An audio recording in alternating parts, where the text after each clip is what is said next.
Chavakkad municipal തെരഞ്ഞെടുപ്പിൽ BJP. സ്ഥാനാർത്ഥികളെ പ്രഖ്യാപിച്ചു. മുതുവെട്ടൂർ ശിക്ഷക് സദനിൽ ചേർന്ന നേതൃത്വ യോഗം ബി.ജെ.പി. തൃശൂർ നോർത്ത് ജില്ലാ പ്രസിഡന്റ് അഡ്വക്കേറ്റ് നിവേദിത സുബ്രഹ്മണ്യൻ ഉദ്ഘാടനം ചെയ്തു. തുടർന്ന് നിവേദിത സ്ഥാനാർത്ഥി പ്രഖ്യാപനവും നടത്തി.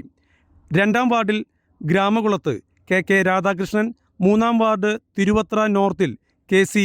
ശ്രീധരൻ, 8-ാം വാർഡ് മമ്മിയൂരിൽ മുരളീധരൻ, വാർഡ് 10 ഓവുങ്ങലിൽ ജോമോൾ സുമേഷ്, വാർഡ് 11 പാലിയൂർ നോർത്തിൽ സജിനി പ്രതീഷ്, വാർഡ് 12 പാലയൂരിൽ പ്രസന്നൻ കാരയിൽ, വാർഡ് 16 ചാവക്കാട് ടൗണിൽ എ.കെ. വേലായുധൻ, വാർഡ് 17 കോഴിക്കുളങ്ങരയിൽ എം. ജനാർദ്ദനൻ, വാർഡ് 18 മണത്തല നോർത്തിൽ ഉമാ വേണു, വാർഡ് 19 സിവിൽ സ്റ്റേഷനിൽ മഞ്ജു മനോജ്, വാർഡ് 21 ബ്ലാങ്ങാട്ടിൽ advocate Sindhu Rajan, ward 24 Dwaraka beach NB. Haridas, ward 26 Pulichirakkettu ഈസ്റ്റിൽ വേലായുധകുമാർ, വാർഡ് 27 പരപ്പിൽ താഴത്ത് സുബിൻ രാജ് എന്നിവരാണ് സ്ഥാനാർത്ഥികൾ.